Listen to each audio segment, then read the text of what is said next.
That's awesome. You ready?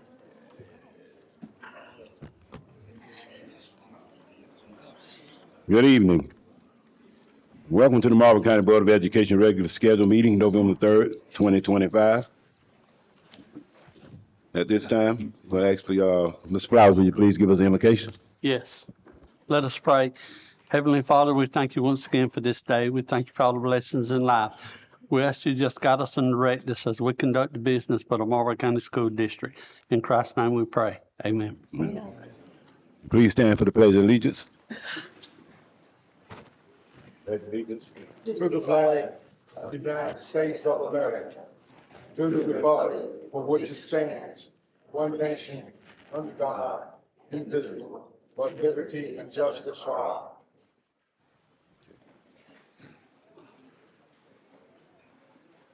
Need a motion to call the meeting to order. Mr. Chair, I move that you call the meeting to order. Got a second? Second. Have a motion and a second. All in favor, let it be known by raising your right hand. Marlboro County Board of Education meeting is now called to order. Okay.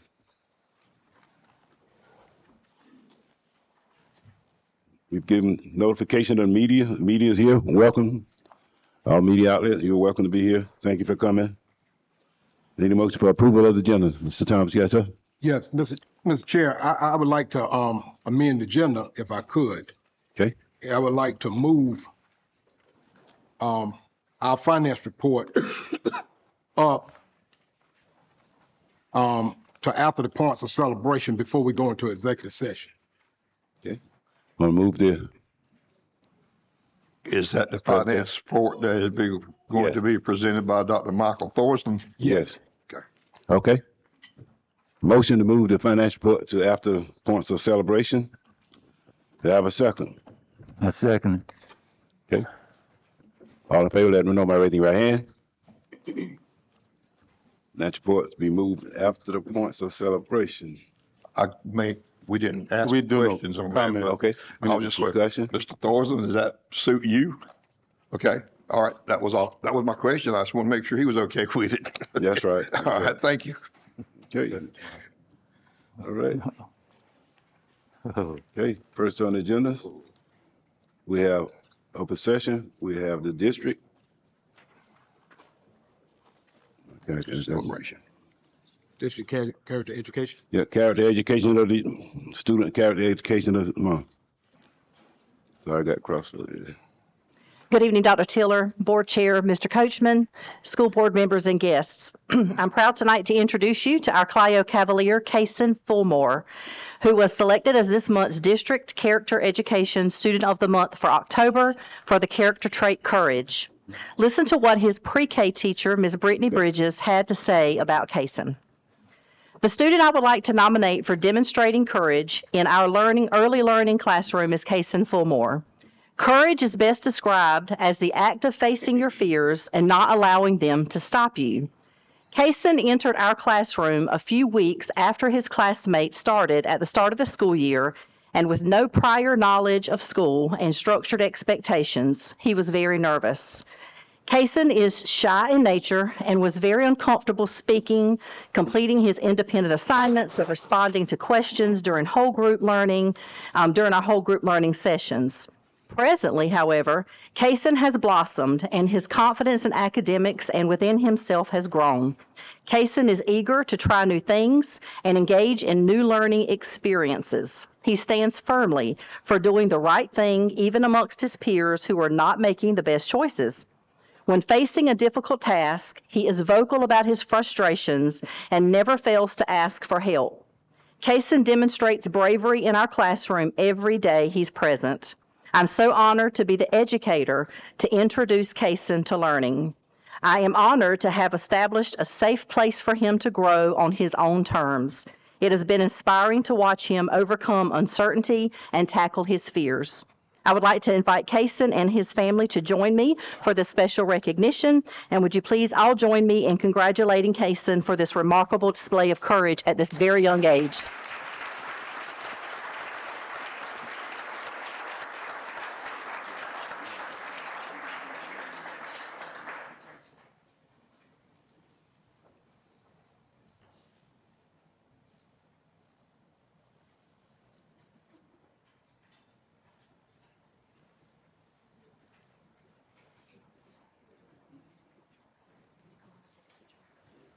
Yeah,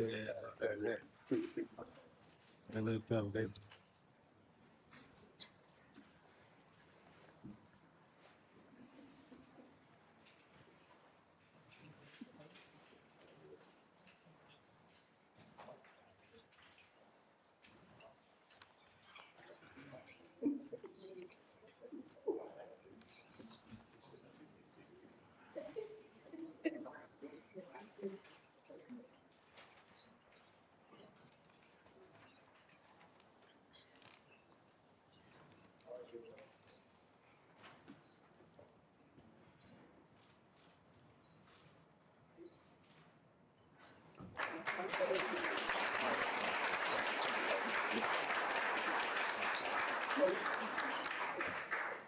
Before we go to our next point of celebration, I want to go back and amend the agenda to add that for the financial report.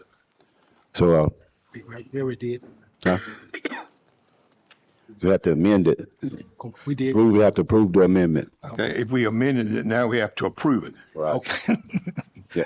Mr. Chair, I'd like to make a motion that we approve the amended agenda. Okay. All right. Any discussion on that? Any? Have a second. Any discussion? Any, all in favor, let them know, raising the right hand. Now we're in order. Okay. Next on the agenda, Food Service Department. Oh, we're still on Cat Day. Okay, I'm moving on. Good afternoon, Right. Dr. Tiller, Board Chair, Board members. It is my pleasure and honor to stand here to present Tavari Whitfield as the Secondary Character Education Student of the Month. Just a little background about Tavari. Tavari was a student at BIS with me on last year. Tavari has always been a self-contained EC student until this present school year.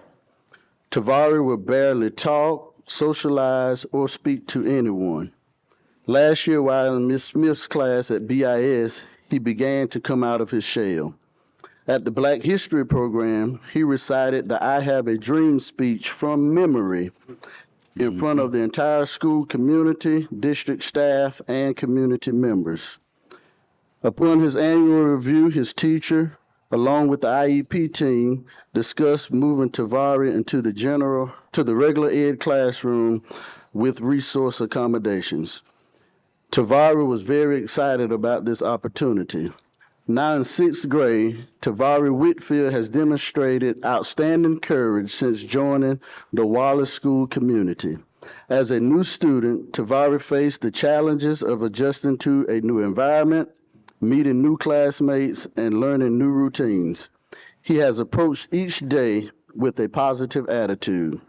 Tavari willingly participates in class discussions, even when sharing ideas in front of his peers he just recently met. He shows bravery by asking questions when he needs clarification. Whether working independently or collaborating in groups, Tavari steps out of his comfort zone and tries new strategies to solve problems. His courage sets a strong example for others to follow, showing that being new is an opportunity to grow, connect, and lead with confidence. And I am excited and delighted to introduce to you all tonight Mr. Tavari Whitfield.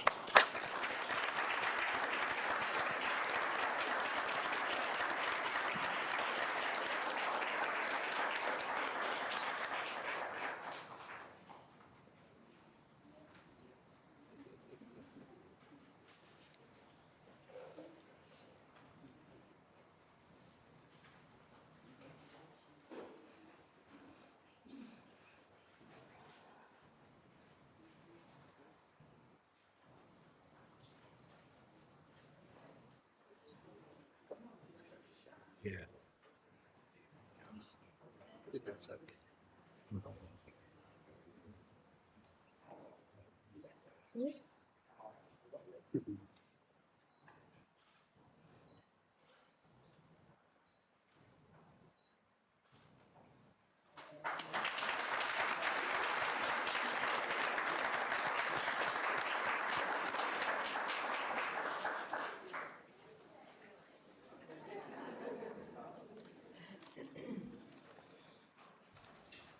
That's it for them.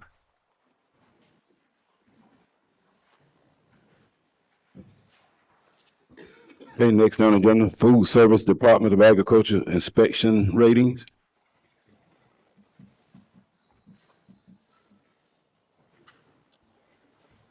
Good evening, Board Chairman, Board members, Superintendent, Dr. Tiller. If I can ask you all to please stand by the backdrop as I do my presentation, please. The Marlboro County School District is thrilled to celebrate our incredible schools for their outstanding Department of Agricultural inspection scores. Each of these schools has demonstrated a strong commitment to providing safe, clean, and welcoming cafeterias while students are served with everyday care.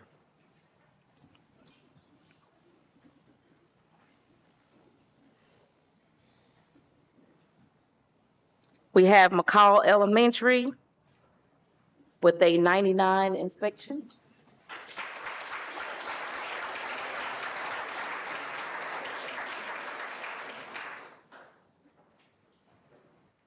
We have the Marlboro County High School team with a 96.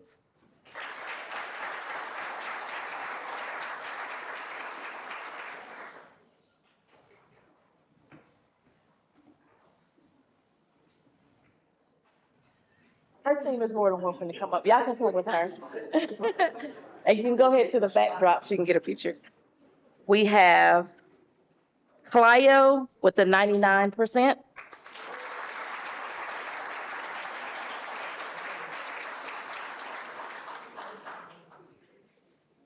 Here you go, Judy.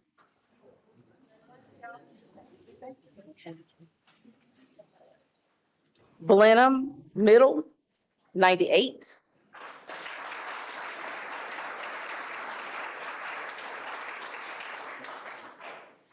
Bennett's for Primary, a 97.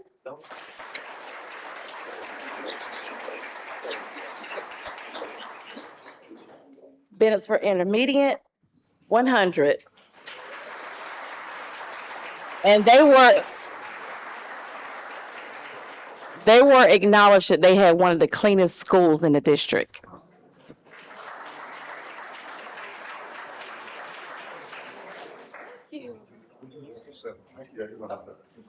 And then we have Wallace Elementary Middle with 100 as well.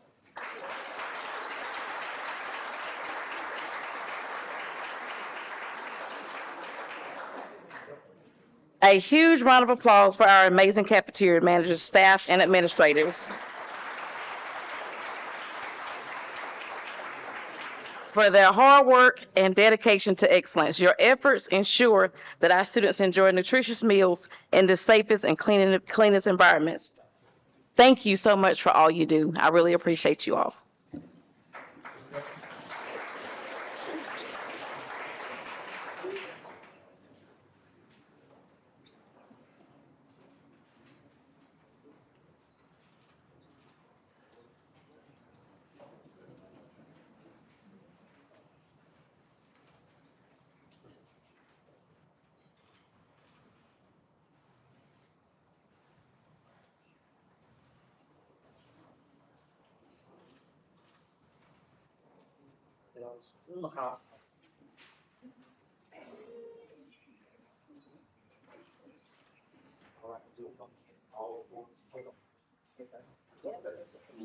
Good.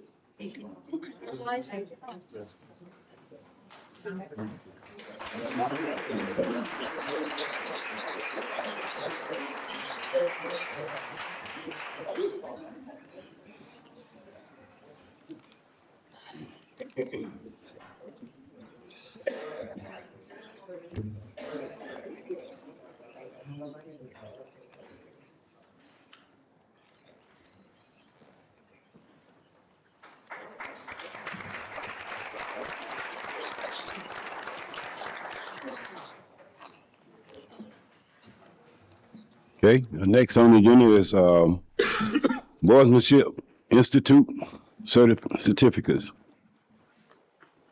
Good evening, members of the board. This evening, we are proud to recognize members of the Marlboro County Board of Education who have achieved new levels of distinction through the South Carolina School Boards Association Boardsmanship Institute for fiscal year 2024-25. The South Carolina School Boards Association Boardsmanship Institute, established in 1982, provides a year-round training program designed to strengthen leadership skills and expand knowledge of educational issues at both the state and national levels. We extend a heartfelt congratulations to the following board members for their continued commitment to professional growth and service to the students and families of Marlboro County. Ms. Angela Galloway, Level 1.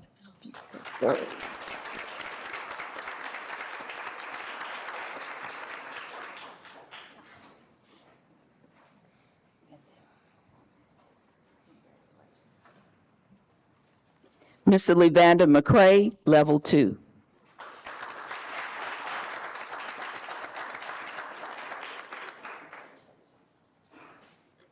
Mr. Michael Toms, Level 3.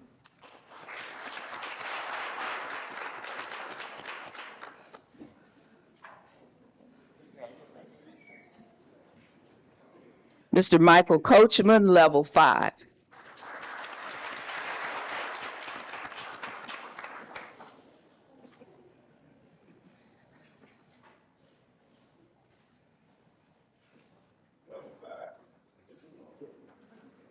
Level 5.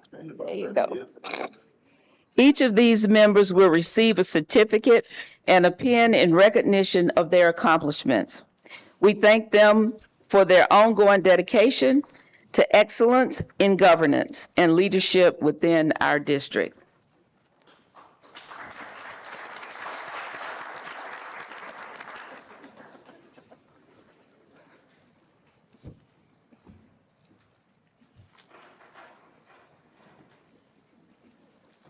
Just let everyone know that for all the training we received, there's only 6 levels that you can get to.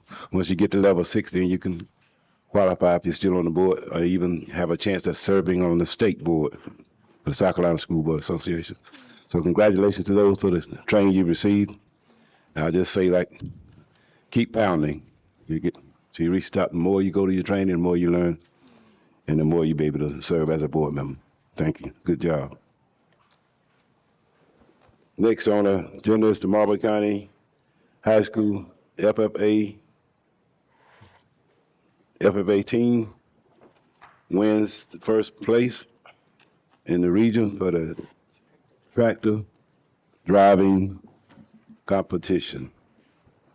Good afternoon, all. The Tractor Safety and Operations Career Event is designed to help students show their skills in safely driving a tractor with a trailer attached. Safety is the main focus throughout the contest. Students must drive the tractor and trailer through a course that simulates real farm operations. They are scored on how safely they handle the equipment, how well they navigate the course, and how long it takes to finish. I am proud to share that Marlboro County High School FFA group placed first at the Region 3 level and advanced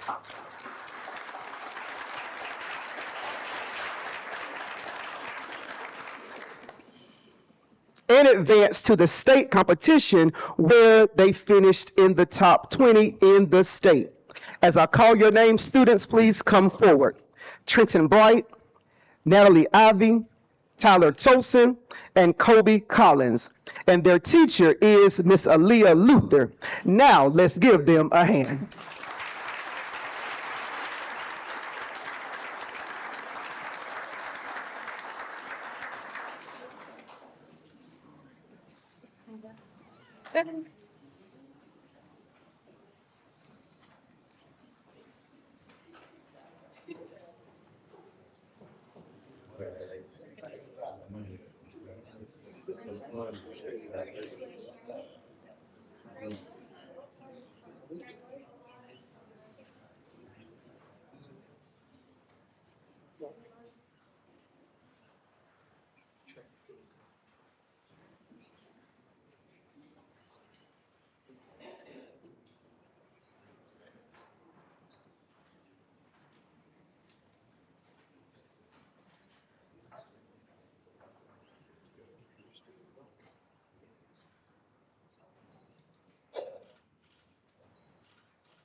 Today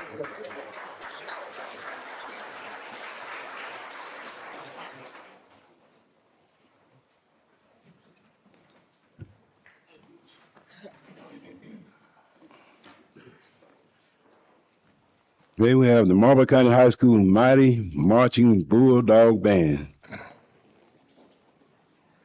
The Marlboro County High School Mighty Marching Bulldog Band has had an incredible 2025-2026 school year thus far, earning top honors at every competition and continuing to uphold the tradition of excellence that defines Marlboro County High School. I will begin with the Mullins Band of the Band. First place, dance line. Second place, flag line. First place, drum major. First place, drum line. First place, best marching. First place, general effect. Second place, music. First place, band, class 3A. Superior rating, grand champion, best band overall. The Woodland High School Battle of the Bands. First place, band, Division 3. First place, music. The South Carolina Band Director Association state competition. Competing in Class 3A and 4A, the band earned a superior rating of 85.1 and finished as the silver medalist, which is second place in the state, just 1.9 points behind first place. These were their highlights. First place in music, second in general effect, first in auxiliary, second in percussion, first in flag line, second in drum majors, first in dance line. Among all 13 bands in classes 1 through 4A, we received the highest total music score of 91.75, the highest auxiliary score of 78, the highest dance score of 80. For the Dillon High School Battle of the Bands, second place flag line, class 3A, best drum major, drum line, dance line, music, and band for class 3A. First place, general effect, class 3A, excellent rating. For the 3A, 4A, they were named the grand champion of the best band in both divisions. This past weekend, they traveled to Huntersville, North Carolina for the Hopewell High School Clash of the Titans Battle of the Band. Third place, flag line. Second place, drum major, dance team, and general effect. First place for percussion, marching and maneuvering, music and band, class 3A. Second place, grand champion by only 1/10 of a point behind a 4A band. Out of the 16 bands that were represented, we earned the second highest percussion score, the highest music score, and the second highest overall total score of 91.125. The Mighty Marching Bulldog Band has competed in 5 major competitions across South Carolina and North Carolina this season and has proudly earned first place in Class 3A at every single event. In addition to their outstanding work on the field, 10 band members are on the A honor roll, 25 band members are on the AB honor roll. I present to you the best band in the land, the Marlboro County High School Mighty Marching Bulldog Band.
And while they are still coming, our band is led by Mr. Wagner, who serves as our director of bands. We invite him and his staff up as well.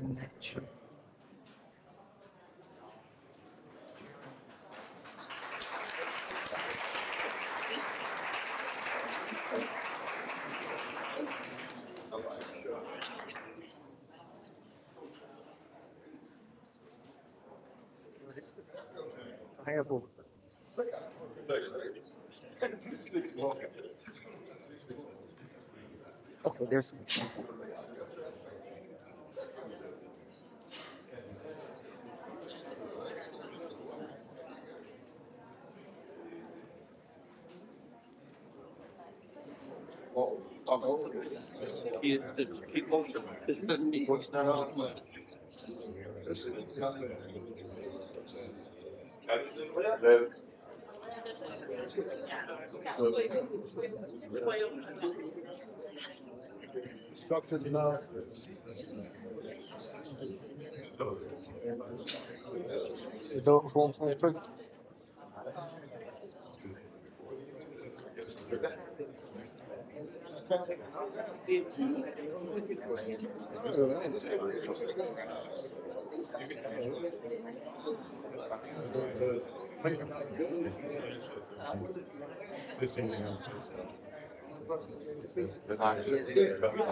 Dr. Tiller coming up front.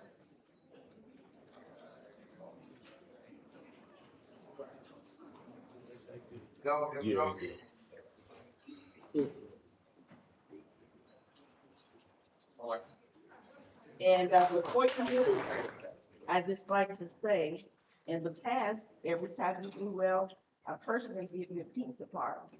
The last one was pizza and wings, so the next one will be the Low Country Seafood Boil.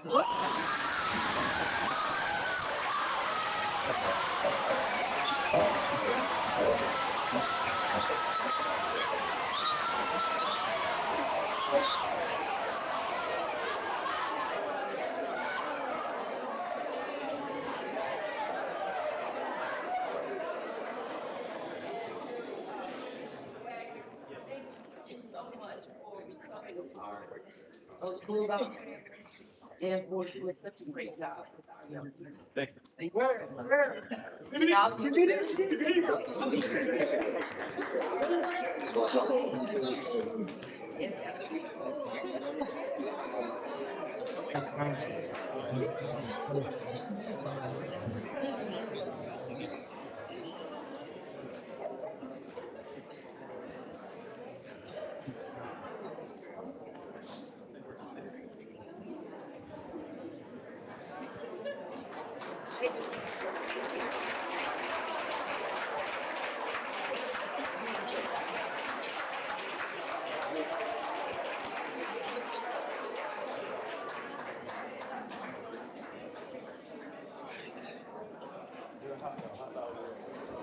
I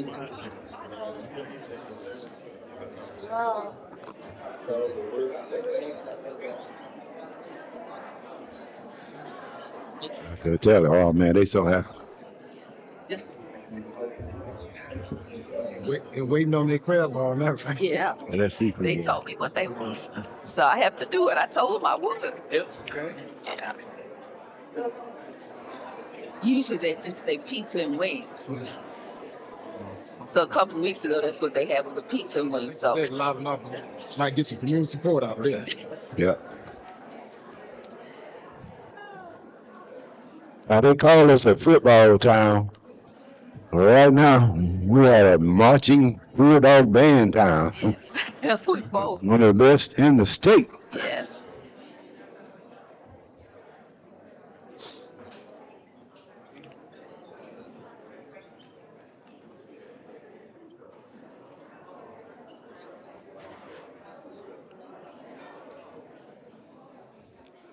All right, next on the agenda, we have the Marlboro County School District Adult Education.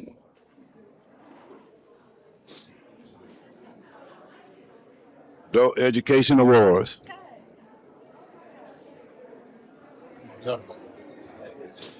Some of them leave. You gotta give it a little time. Got to come off of that high.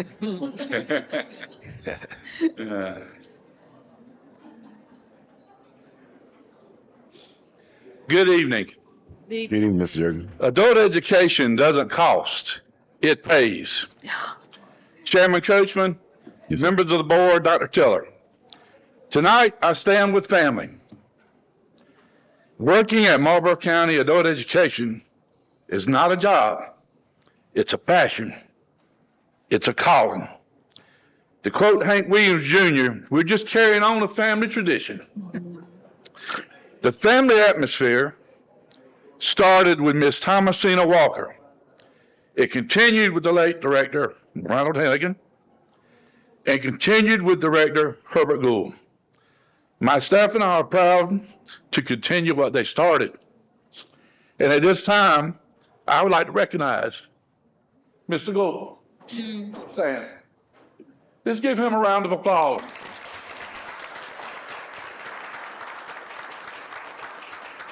As a past director, he's there anytime I need him. Miss Hennigan, I believe I saw Miss Hennigan. She'll stand. Give her a round of applause. She's seen adult ed from every side. She supported it in so many different ways, a legislative and also as a parent person. And she's been there to support us from day one. Thank you. Proof of our success in moving the citizens of Marlboro County to complete their educational goals, the workforce development goals, and sometimes just a computer class so grandparents can FaceTime or email a child or a grandchild, are the awards presented to Marlboro County Adult Education. Some of the awards are, but are not limited to, over the years we've earned the Palmetto Achiever Award. And these go all the way back into the early 2000s. So that's why I wanted to recognize Mr. Gould and others. State Post-Testing Award, Adult High School Completer Award, High School Equivalency Diploma Completer Award, Adult Basic Education Performance Award. This past year, 24-25, we were honored at our award ceremony on October 24th in Columbia. Marlboro County Adult Education earned the South Carolina Adult Education 24-25 Young Adult Program Award.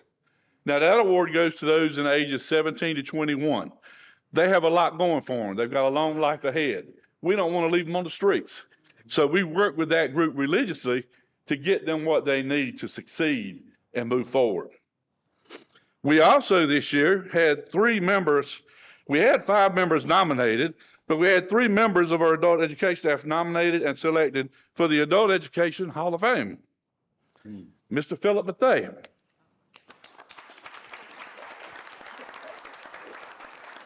He was nominated and selected for the Teacher Hall of Fame. Ms. Sharon Quick, Support Staff Hall of Fame. We use a program to track our students called LACES. And Ms. Quick was there when it came into play. And now members of the state call her when they have questions. So we have a resident expert here for adult ed. And I was selected for the Directors Hall of Fame.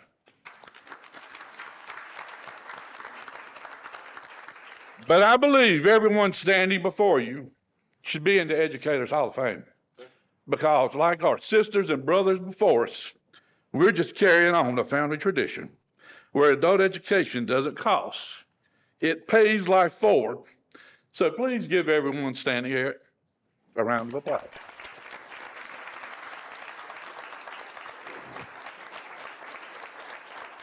And if you'll take pictures with us, we would love that.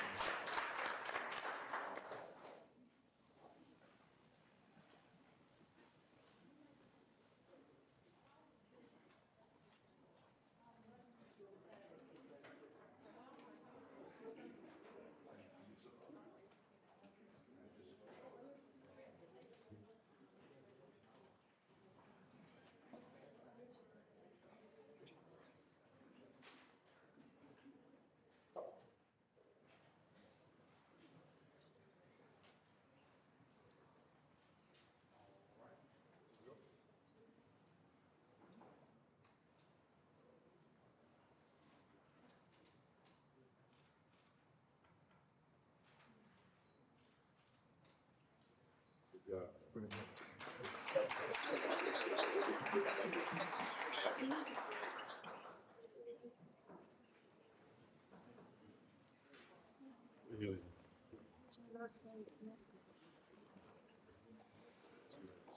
like to congratulate all of our recipients on their awards, on their points of celebration of the day.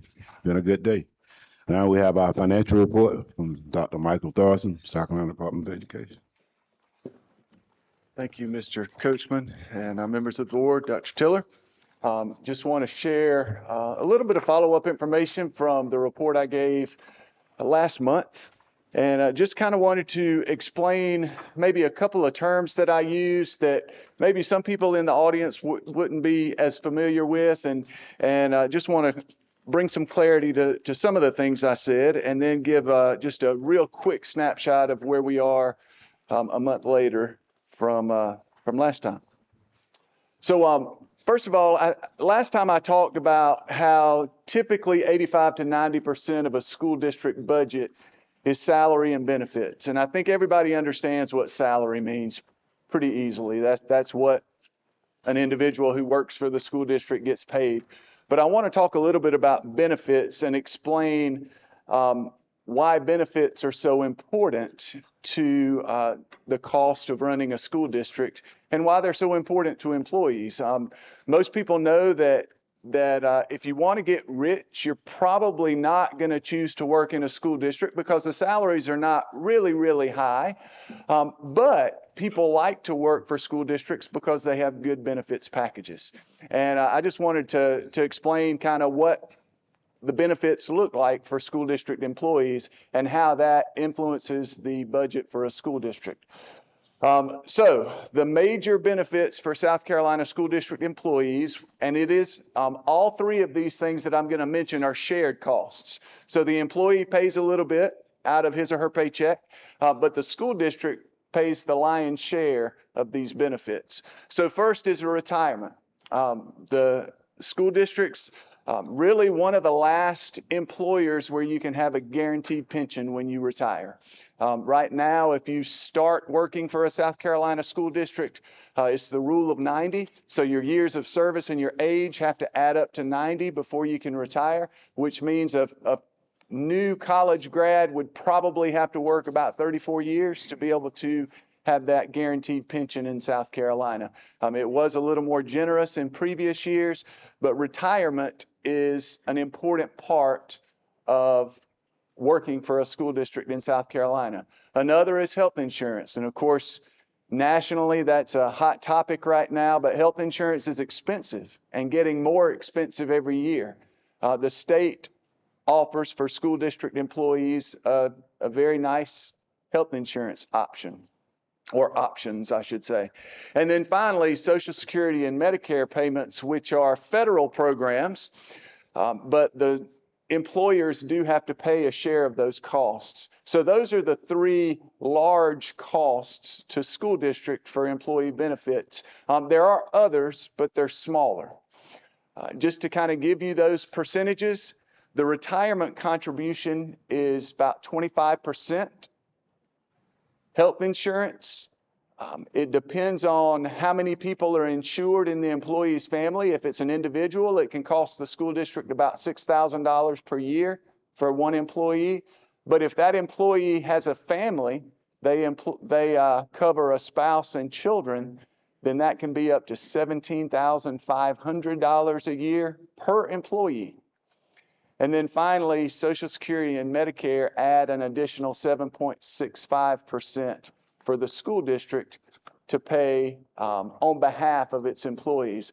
So I just thought we'd just do a typical example here of just an employee. This is fictitious. This isn't any specific person, but let's just consider a relatively new teacher who makes $50,000 a year and is married with a child.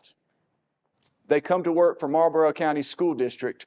What is the school district having to put in to that employee cost? So $50,000, obviously, because that's the employee's salary. And that is set by the state minimum teacher salary schedule. So this would be a bachelor's degree, maybe with a couple of years experience. So the Marlboro County School District share of retirement cost, if that person joins the retirement system, that's an additional $12,500. Health insurance for this particular person would be $17,500 because this person's married with a child, which means they would have a full family plan in all likelihood. And then finally, the share of Medicare and Social Security that's paid to the federal government is another $3,800. So that one teacher who you think pretty new out of college doesn't cost the school district a lot. When you add all those things up, that's an $84,000 roughly cost. So you can see how benefits are extremely important, both to recruiting, because it's how we get good employees in school districts by offering good benefits packages, but it does add a lot of cost. So that's why we get to the 85–90% mark of employees as far as, people being part of our budget. So all the other things we pay for, the utility bills, the software for computers, all those things really only comprise about 10 to 15% of our budget because of this. People are expensive. And I just kind of wanted to share a little bit, since I talked about that last time, about where those costs originate. And then I just wanted to mention in South Carolina, since we are a South Carolina school district, you heard me say last time PEBA, we were behind on some payments to PEBA. And I just wanted to explain what PEBA is as an organization. It's the Public Employee Benefit Authority. So they facilitate two things for employees: the insurance, health insurance, as well as retirement. Again, I'm not saying that's an exhaustive list, but those are the two biggies that they handle for school district employees. And we pay PEBA on behalf of our employees. So we send money to the retirement system, and PEBA is that organization, that agency that takes that money, invests it, and then 30 years later when someone retires, they get their retirement through PEBA. So that's what that acronym is, and that term, if you hear the term PEBA, that's what we're talking about. And then just to kind of wrap up what I talked about last time, just a financial snapshot as of today. October was a better revenue month than we had in July, August, or September, which is good.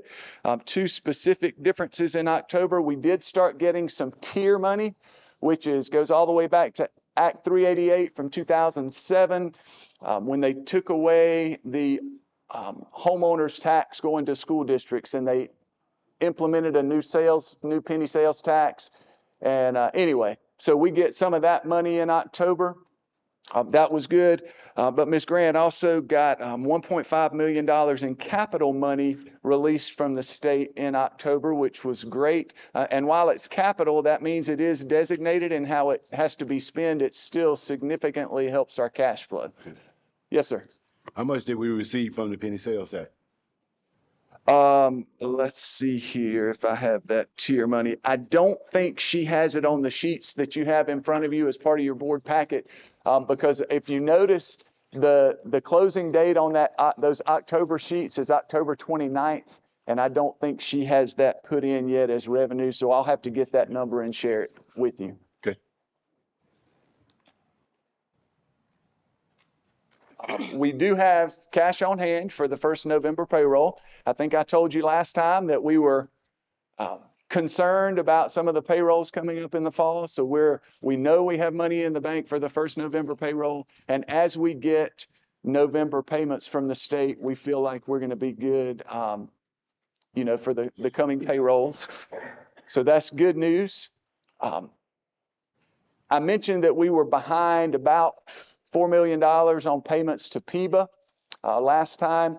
We have been able to pay off the PEBA health insurance part. I mentioned that PEBA does two things. They do health insurance and retirement. We are still behind on our retirement contributions, but we've started making those payments. We got an email from PEBA last week that did say if we continued not paying those retirement contributions, it could affect service credit of our employees. Let me ask you a question there. Yes, sir. with that money coming in, the payments for people is money that come in through these tiers and through our state monies that come to the district and our county tax dollars that come to the district. Yes, sir. Is that correct? And meaning that, I mean, we really don't have no control over when it comes, right? We do not have control over when the revenues come in. No, that's a true statement. And the reason I wanted to ask you that is because even with our fund balance being where it was and based on our budget, you know, the state requires to have 8%, correct? Correct. 8.33. Well, 8.33. And what I'm saying is, if we have the required amount on hand and the state is still slow with the money, we would still be in the same predicament, correct? Could be. And I don't know that I'd say the state's being slow with the money. The state pays out their money in regularly scheduled intervals. Well, maybe the county, or however we're getting it in. Yes, and I will talk about that in just a second to kind of illustrate why we need the fund balance. I'm going to talk about a couple of those sheets that are part of your board packet. But you're exactly right. The reason we need a fund balance is because we don't get our revenues in exactly 1/12 increments. If we got 1/12 of our revenue every month, we'd never have to worry about, you wouldn't even have to have a fund balance because you would get in enough to pay out an equivalent amount every month. But that was my point. My point was that, meaning that the state required you to have a little over 8% on hand. If you could have that, you're all right. But if the money's coming in is still slow, we'll still place the school district in a prayer because we wouldn't have the money on hand until it come in. That's what I'm trying to get to. So that's why we need a fund balance. Yes. And then many school districts, if a school district has the minimum fund balance required by law, you still are likely going to have to get a tax anticipation note in the fall to be able to make your payrolls through the fall and early winter because, and I'll go ahead and talk about that since you brought it up, Mr. Toms, but I tried to label there 8 sheets of paper that Ms. Grant sent to me as part of this handout for you. And that's one thing I'll just go ahead and mention. I think as we're transitioning, advertising for a new finance director, and you're just kind of transitioning with the state taking some control of the finances. I think it's a great time for you as a board to decide what you want every month. Like I printed 8 pages, or Ms. Grant printed them, and I'll explain what those are. But this doesn't mean this is exactly what you get every month. You guys need to tell us what you want every month.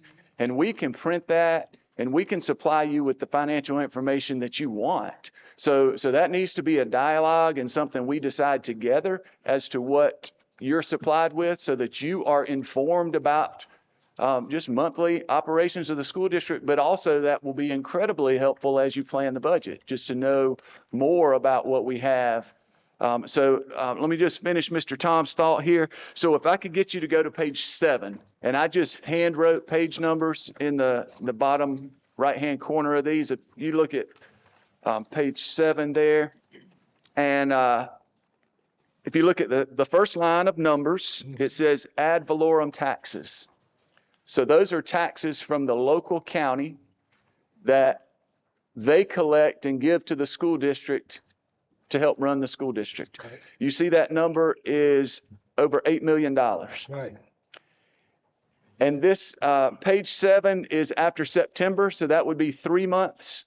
The page 8 behind it is the October, same numbers for October, so that would be 4 months. So that's why you see, if you see ideal percent remaining, you see 75% on the September sheet, and then you see 67% on the October sheet. And that's just saying that after September, 3 months is 1/4 of the year. So we should have seen 25%. That's the difference from 75. We should have seen 25% of our revenue come in if it came in equal increments. But look at the percentage that we've received for ad valorem taxes. Zero. We don't get it until January, February. That's why we have to have a fund balance. That's why we have to do TANs, because we don't get ad valorem taxes. We get that in one chunk, typically. It may dribble in a little bit after that, but for the most part, that comes as a one-time revenue. And that's why in November and December, school districts around the state have thin budget margins, because we don't get those taxes until after the first of the year. So that was one thing I wanted to point out. And then the other thing I just wanted to point out, kind of going along with our benefits conversation, if you look on page 1, so pages 1 and 2 are September and October, and those are salary disbursements. That's just what the school district paid out in salaries. One is September, next one's October. And then pages 3 and 4, if you look at those, that says general fund fringe expenditures. And what I just want you to look at are the budgeted amounts. So the total budget for salaries, $24 million and some change. You see that number? The lower left-hand corner of page 1? Yes. So that would be the total budget for salaries. And then if you go to page 3, look at the similar place for fringe. People think of fringe just being a little bit of money. It's over $12 million compared to the salaries of $24 million. So fringe adds about 50% to the average salary cost. So it kind of illustrates what insurance and retirement and Social Security and Medicare, what those things add to our budget. So just kind of wanted to point that out. But these are all 4 of these pages. The first 6, I'm sorry, all 4 of the pages is 8 pages, but they're September, October for 4 different reports. But the first 3 show expenditures, and the last 2 show revenue. So that's kind of an explanation of the sheets you have in your packet tonight. And again, just through ongoing conversation, you guys can guide what this financial report's going to look like. It needs to be what you want, the information you want, and make you most informed about our financial position. Just a couple more points Before here. before you move, so if I'm understanding you correctly, the monies that you're talking about here, like the $34,000 per employee, and you told us at our last meeting that, let's just say we got over 100 that has been hired in the last 2 years. So 100 times 34 would be $340,000 that we're spending on benefits for employees that you said that we've hired in the last 2 years, correct? So it could be, I'm going to go back here because I want to bring this back up. So those 3, so the 50,000, the salary is the big driver here. That's just an average. Yeah. But the $34,000 added to that is dependent on what the salary is. So if someone made $30,000, their benefits would be less than 34. But if somebody made 100,000, their benefits are going to be much more than 34. So that is just that's just an average. I understood the 50 being an average. The 34 is what I'm speaking of. If we have more employees than we need for doing the job, if we can consolidate, then we can save on Absolutely. that 34,000. If we can consolidate jobs and we don't need those employees, and it was 150 something what you said, and we're looking at, I'm just saying 100. That's $340,000 per year. Am I not right? Am I mad in my head now? So yes, for 10 employees, that would be 340,000. Okay. So for 100 employees, it'd be millions. Yes. Okay, I'm not doing it right then. Okay, so that's even more. Yes. Okay, all right. Dr. Thorsland, if you don't mind telling us, because evidently we're not on the same page with those number of employees that you said were hired over the last 2 years. Is it a certain place where you found that number? Okay, so I think what Mr. Driggers is referencing is the chart that was done. It was given to the district in a July 8th letter that had a comparison between Marlboro County and Dillon County. and it referenced. But I mean, I guess my question is, you said that we've hired over 100 or 150 over the last 2 years. We don't have records of that. So I'm just wondering, where So did that number come from? If I could pull up the report from last time, or anybody can watch it online, there is a chart that outlines that. I think what Mr. Driggers is referring to, and it did show between 22 and 23, I think there was a pretty big increase, and then again 23 to 24 there was an increase. But I don't have that again. And I did ask because I was actually not working in Marlboro when that was collected and presented, but I did ask the State Department about that, and they pulled that from one of the state databases that's publicly available. They pulled that information. It is publicly available, and we approved the budget in 2023, but Dr. Tiller wasn't here because that budget was approved in June, and she came in July. So those jobs that were added in 2023 before her tenure. I made no comment about who's responsible or anything like that. That's before my time, certainly. Well, I just want to let the board know that some board members may not have been here. Somebody may not have known. Saying, I think just as far as kind of following up from the presentation from last time, that people are the main driver for school district budgets. I agree. And the benefit packages that South Carolina School District offers, that we offer our employees, that's a big part of what drives the expense. Because even someone who works, maybe in some of the lower paying jobs, when you put those benefits packages together, it still adds up. It's quite an expense for the school district and the taxpayers. So that's why I do think we have to focus on right-sizing the number of employees we have to balance the budget. I want to comment on what you're saying, Mr. Coachman, because I want the public to be aware. You keep saying that we approved the budget. We did approve the budget. If you go back and you pull the audit report, though, in almost every single department under salaries and benefits, as public information is posted on our website, we went over budget. So that's more than what we as a board approved. I'm not saying that we didn't go over. I'm just saying that I just 100 jobs. That for the public. And I want to clarify for the public too, 100 jobs was not done during the tenure here because the damage was done before she got here with a lot of jobs. Yes, did she add some more jobs? Of course. And that is why I recommended to you last month to change the hiring report that you get each month so that you see every individual that's hired by the school district. I think as a board, you need to see that, particularly right now with the financial situation that the district is in. So I do think that is something that you need to be more familiar with. So there shouldn't be any confusion about how many people were hired in any particular year. It should be given to you each month, and you should have no surprises when you see audits and financial reports. And I'd also just like to share that I did provide information to Dr. Thorsland on October 19th as to how we can cut district level as well as some other positions that we no longer need, such as TAs and PCAs. And I think we had a list of PCAs of how many, Ms. Reddy? I think it was 14. Yes.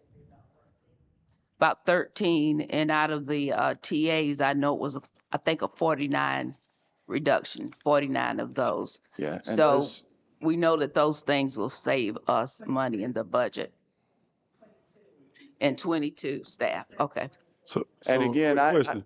If the numbers were skewed, what numbers do we have opposed to, if he has 100, what numbers do we have to compare his numbers? Yes, sir. The point I was making is that the numbers that Dr. Thorsland is referencing, those go back from 22, 23, and then 23 on, but the bulk of those were done in 22, 23. That wasn't done during my tenure. So the numbers in question from disregard 23, what are those numbers? I don't know what they are exactly, but that's the time when the district was using COVID money, and the district hired a lot of TAs. Usually we have TAs in the lower grades, but when I got here, we had TAs as far up as 5th grade. And in addition to that, we had a lot of PCAs, and we also had the Elevate classes. Yeah. So we're saying, far as Dr. Thorson has 100, that's skewed, and we don't know particularly how many we hired. It could have been, no, we can get that number. That's no problem. We can go back and get that number. The point I'm making is over the last 2 years, we didn't hire 100 people. But we don't know the actual number. I can get that. I'll have HR to pull it. Dr. Tiller, you said that on October the 19th, you presented a plan to Dr. Thorsland. Dr. Thorsland to thin out our TAs and PCAs. No, just not. It was district office staff as well. There was some district office Yes. staff on there. That's what I was Yes. getting ready to ask because of The the. district office staff was cut from 45 to 30. Okay. And I want to reemphasize too to people who may be in the audience or watching online. We do want to be very, very careful to take care of our employees. Our employees are important. They work with students every day, by and large. So I don't want people to leave this meeting just worried that, oh, I'm going to get a pink slip tomorrow. That is not the goal. Our goal would be to make these reductions through attrition, if at all possible. I think I mentioned last time, it may be that people have to wear different hats and take on a different role in the school district than one they're doing now. But we will certainly make efforts to place people that could possibly be displaced in this process. And what Dr. Tiller's referencing is a plan that would make some steps between now and January 1st, with the majority of the implementation being July 1st. So the new budget year. I think the majority of the ones in phase 1 would be December. Okay. Yeah, the majority of the ones that we between now and January, right, be implemented. Let me ask you, how much money would that save us if you do make those reductions between now and December, January? I worked with Mr. Mosby a little bit last week, just trying to get a number, and I think the salary number ended up being with things that we could possibly do now. It was going to be $300 and something thousand for salary, and then you put benefits on that. It was getting into the $450,000 range, which would be savings for this budget year, right. And with significant savings, a balanced budget for next budget year. And again, that it's, we have to implement it. Right. It's going to be some hard conversations and some people taking on some extra duties maybe that they haven't had to do before, but that's what it's going to take to balance the budget. And I know that's not going to be enough to get to where we get. So after January 1, between January 1 and July, we're going to have to make some significant changes. And would it be fair to say that consolidation would be one thing that we have to do or must do? So I think I mentioned this last time. I'll be honest, when I came here, the first couple of weeks I was here, I thought consolidation would be almost essential to balance the budget.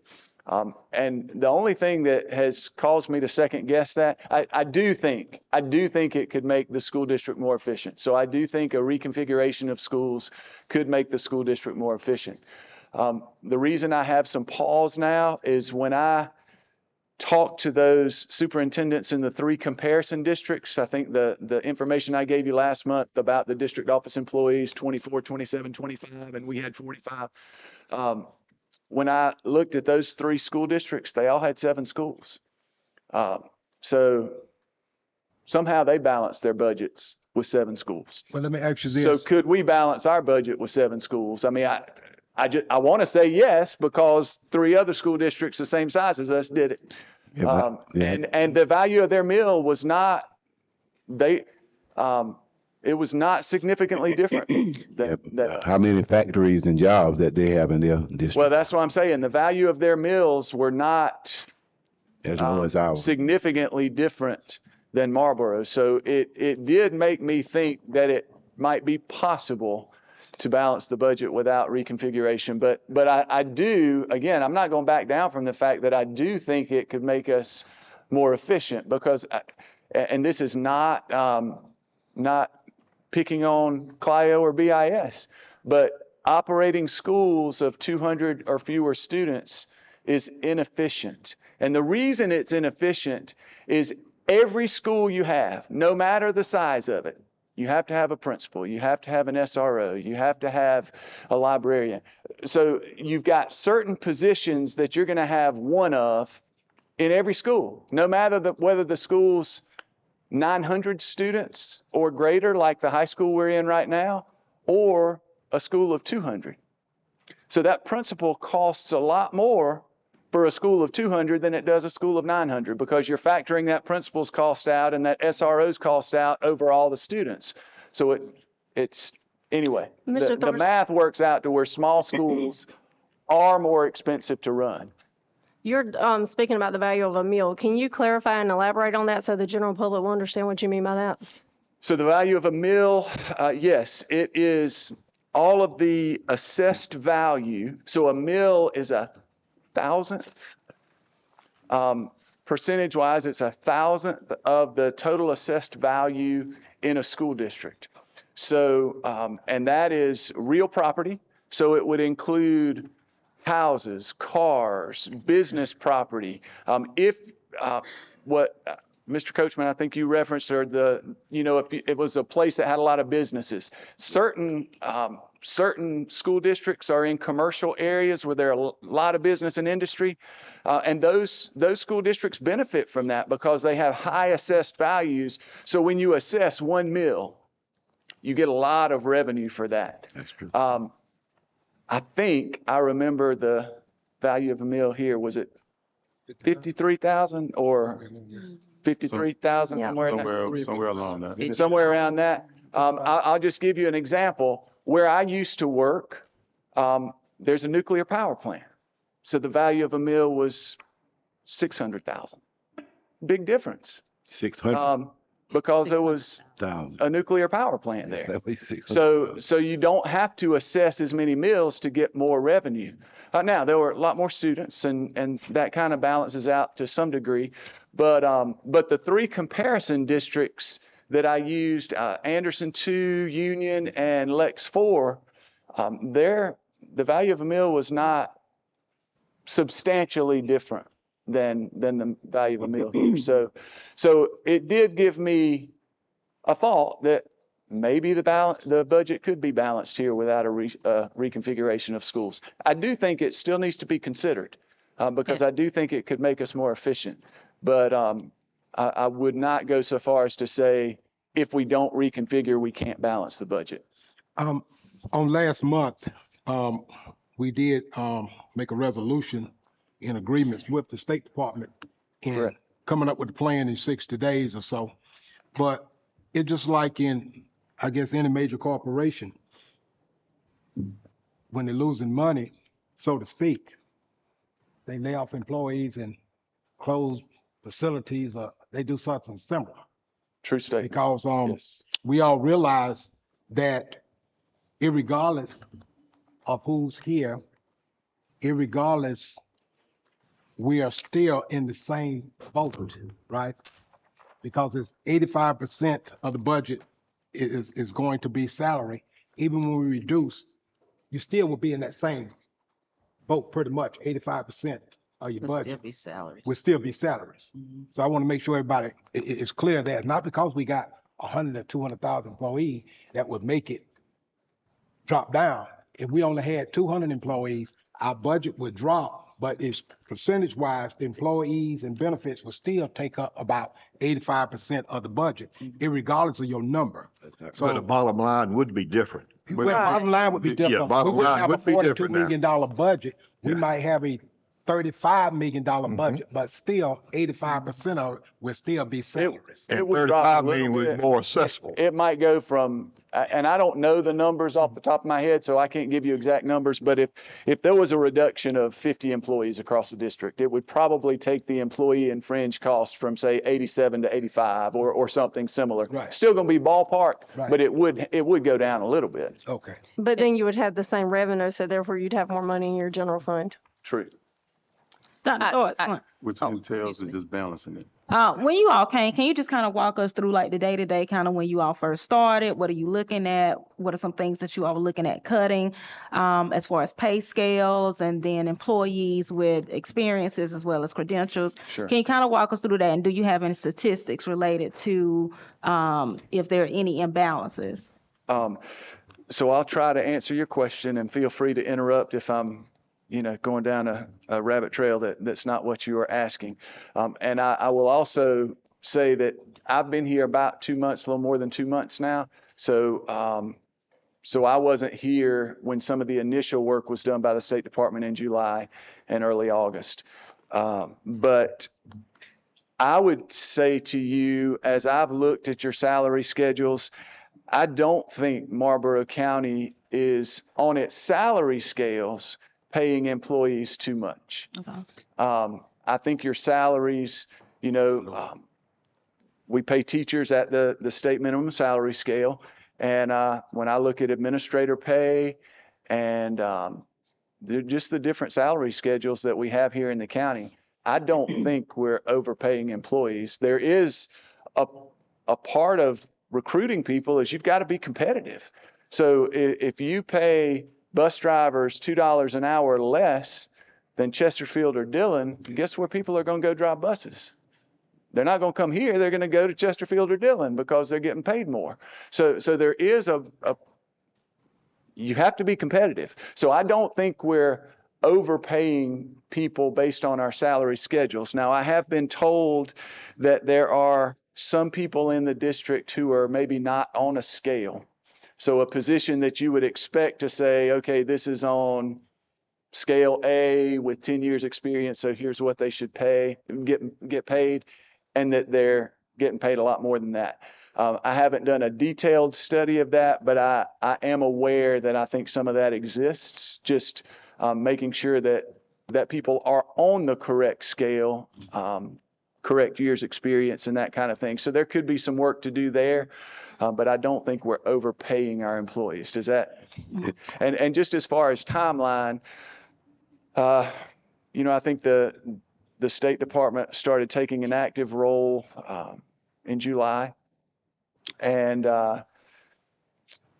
I'm not sure that the State Department has taken this step before. The State Department has taken full control of school districts before, and they're in full control of a South Carolina school district right now.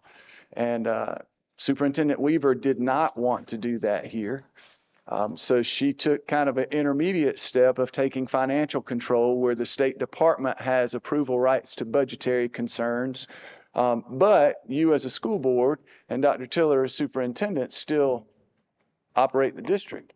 It's just now the State Department has to put a stamp of approval on financial decisions. So as I told you last month, it is the desire of the State Department that they do not come in and take full control of Marlboro County schools. They don't want to do that. They want to see the ship turn for the budget. And again, I say ship because it's a slow process. It's not a 180. We can't walk out of here tonight and say all of our financial concerns are over. Okay. It's going to take several months, but they want the district board to remain in charge and to see the school district get back on good financial footing. I'm glad you said that, Mr. Alden. But you said you've been here 2 months, and that's what you're supposed to be here to do to help us get to that point, right? Yes, sir. And that's what we as a board want you to do. We don't want you to take over our schools. Yeah. But we need to know exactly what you need for us to do. We're going to vote and pass it. So, and how fast do we need to make these moves and changes to keep the state from taking over our school district? And I do think that Dr. Tiller and Mr. Mosby and I have had some productive conversations. And I'll say this again. It can't be that the State Department or as you said, Michael Thorsland tells you what to do, because as a representative of the State Department, I have very little experience here in the district as far as knowing people and knowing their capabilities. And so those decisions need to be made locally. It's easy for me to say it appears that the district office is overstaffed here. Because I can just compare numbers, and I don't have to know people to just say, well, how do these 3 districts operate at, an average of 26 and Marlboro takes 45? That's easy for me to say. That's probably an area you need to check. But as far as telling you what to do, as far as who goes here and who goes there, that's really kind of outside of my scope. So I can advise, even like on school reconfigurations. I've really thought about this a lot over the last few months, because it's a challenge. The challenge is because the schools are so far from the county center. Bennettsville's kind of the center of the county, but the nicest school facilities in Marlboro County are out on the edges of the county. So it's hard to get from Wallace to McCall. So if I lived in Wallace but had to take a second grader to McCall or vice versa, that's hard. So there are some facilities challenges here, but I've thought about it a lot. And, it's something that a very detailed plan needs to be developed soon, so that as capital money comes in and as Marlboro can do more building projects for schools, the thought, in my opinion, again, just as someone who's got a lot of experience with school facilities and construction, I would say facilities need to be built closer to the center of the county, so that you don't have, the schools out on the county lines, if you will. Okay, Dr. And I just like to share, as it relates to reconfiguration or consolidation, we, as I shared with the board before, we have pulled together a committee that would exist of teachers, paraprofessionals, community members, business leaders from around the county, where all parts of the county will be represented. And that meeting is scheduled for November 9th. When they will come together, we'll talk about those issues, hear their concerns, and our hopes would be that a committee, it was November 10th. I said the 9th is Sunday, but it's on the 10th. And we would hope that as a result of that committee's work, that they can come up with a plan that would be amenable to our citizens and to our board. So I just wanted the board members to be aware, just to remind you again, that we are going to be holding those meetings, and they will begin on the 10th of November. Okay, and it sounds like we as a board have to respond and have to be actually having something put in place to show that we are saving money. We can make these changes, and we as a board and our superintendent, and like you said, you just here to assist. We need to act. That's accurate, and I do think progress is being made, and we're getting some plans on paper that will help balance the budget. Okay, I do have one other question for you. You said we're making progress.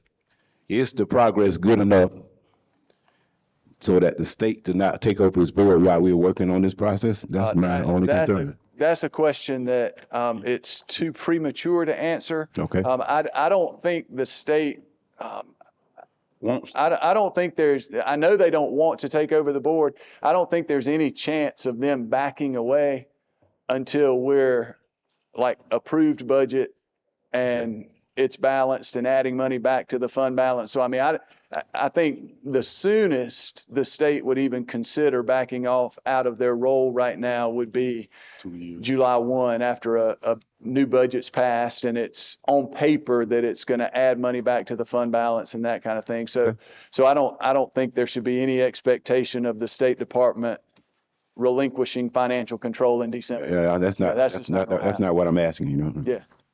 No, I do think, again, progress is being made. Just two more statements I want to make for our financial snapshot here. Another strategy we're using right now, which is one that I'd rather not have to use, but Ms. Grant is using the full 30 days. You know, you get bills from people and you typically have a window of time. We're paying those at the end of our windows now, just to make sure our cash flow's healthy and a little bit better. Now, ordinarily, I would say as soon as you get a bill, it's good practice just to pay it and make sure it's, you know, off your desk. But we are using that 30-day window. But this is the last statement. I hate for it to be a little bit negative. I still want to throw caution out there. If we paid all of our debts today, we'd be out of money.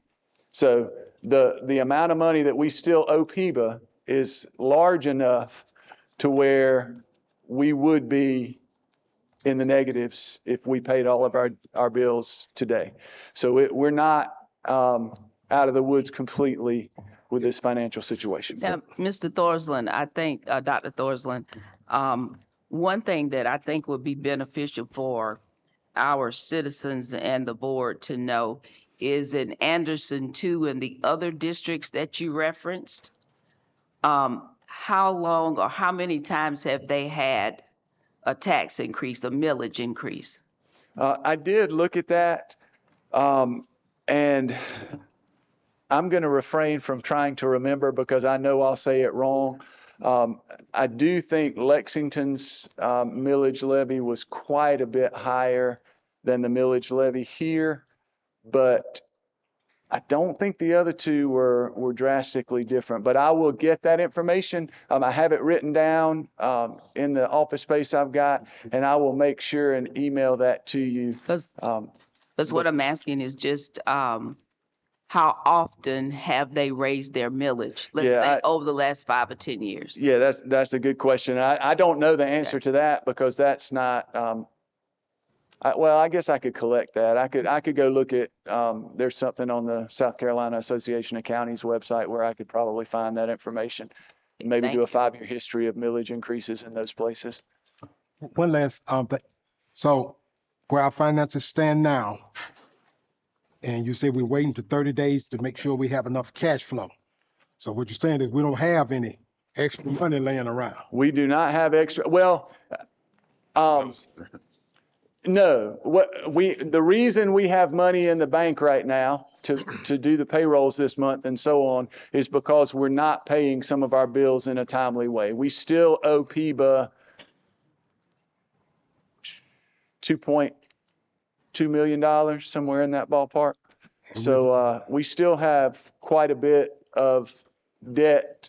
So we made the July payment for the retirement portion of our PBA payment, but we've yet to make August, September, October, and we do owe those at this point. The PBA is still operating with us? They are. We need to pay in? No, the PBA is operating with us. The letter that we received from them, it said that, that we could reimburse in installments. That was stated at the end of the letter. It also stated that at the top of the letter that if we take too long to do it, then interest could end up being accrued, as well as it could have an impact on employees' retirement status. Right. So, but we have been approved to pay those in installments. Dr. Tiller, when you say installments, that means normal operations we can't pay? No, normal operations we'll still be able to pay because we will continue to receive our EIA monies and also our tier monies. So, but you said installments. That's not normally something we normally do, is it? Well, not necessarily. In this case, that's what we would need to do. Yeah, we should definitely not be behind 3 months on those payments. No, If I guess I could leave with a bit of positive news, going back to Mr. Tom's, one of his original questions where I pointed out, I think on page 7, where that 8-point-something million for ad valorem taxes. Those will likely come in February. So the light at the end of the tunnel is when we get those, we should be able to pay off all of our PIBA bills and still have a little bit of money in the bank to operate for the rest of the school year. Now, our fund balance next July 1 is probably going to be smaller than it was this July 1st. So we're estimating that we were at 5.5 on July 1st of this year. We think it's going to be less than that next July. So next fall, next year, 12 months from now, we're still going to be pinching pennies. It's going to take a few years to build the fund balance up to an adequate level where we're not worrying about this. But if the cuts we make, our fund balance wouldn't have to be $4 or $5 million. If we cut, it would be at a lesser amount. Is that correct? If expenditures go down, the 8.33 requirement goes down as well. Exactly. That's true. That's proportional. Yeah, I got one other question, and maybe you can answer because it's been hard for us to get that answer over the last couple of months. Can you tell us now where our fund balance is? I cannot. I can tell you that if we paid all of our debts, our fund balance would be negative at this point in time. I can't tell you exactly where it would be. The audit is what we're waiting on. But remember, that audit gives us a point in time. It gives us what the fund balance was on one particular day. You can argue as whether it was June 30th or July 1st. But anyway, that's kind of the point in time when the audit tells you here's what your fund balance is. It's just like your, just kind of like an individual's checking account. I can go to my bank statement and say on this day, I had this much money in my checking account. But as soon as I go use my debit card or pay off a bill or something, it changes. So it's very, very difficult to give an exact number for a fund balance. I can tell you if we paid off all our PIBA debts, we would not have a fund balance right now. It would be negative. The other thing, before we end this, so we're not getting a tan? I think that's still up in the air a little bit. I don't have a final answer on that. The reason we didn't get a tan a couple of months ago was, I think I mentioned last month, the lenders have to be confident that the borrower is going to be able to pay it back. And there was some hesitancy from the lenders on that. We're probably in a little better financial shape, so I'd have to talk to Ms. Grant tomorrow to find out where we stand on that. But we're gonna get through. It may require a tan, but we'd have to work with the state to get that. I have one more thing. You said that you want us to tell you what we want to see every month. I would like to see when we get tier money in and how much it is, Sure. and the capital money and what it's designated to be spent on. Yeah, and I can tell you that if you look at page 7, we would have, so if you look at that state sources, the second group of numbers there, you see tier 1, tier 2, tier 3. Yep. That would be on there if this was a complete October report. But when Ms. Grant prepared this, if you look at the date on top, it says, well, the second page, so page 8, if you look at that, it says October 29th. So it's not a full month. Mm-hmm. We did receive tier money. So if this had said October 31st on it, you would see that number. So this report would provide that, those tier payments. Yep. And then the capital statement on that too, the capital money that we received. In my previous history, there was a capital report was part of the financial report each month. And I do think that's probably good for y'all to have as well, to see, how much you're paying to repair HVAC systems and how much you're paying, all of that comes out of that budget. Yep. Now, I don't have anything else for you. Thanks. I want to, Whoa, don't leave. go ahead, I got I'm a sorry. question. Okay. Go ahead. Okay, I'm listening to you and you're telling me that yourself and the South Carolina Department of Education is doing evaluations and recommendations for what we need to do to get our budget in line and to get our school system straightened out and get it going like we want it to do. Am I correct on that? That's your job right now, evaluating and recommendations. To guide, and I think the State Department would say to approve plans. They as I mentioned earlier, they're not here every day. They're not making the plans, but they're approving them. The people who work here every day are the ones that need to make the plans. And then the State Department will evaluate to say, is this saving enough money to where we're steering the ship in the right direction? Yes. Okay. And you also made the comment that you said that if we did not steer the ship, we did not make that turn, there was a possibility the state would come in and take over the Marlboro County School District like they have in Jasper. Am I not correct on what you said on that?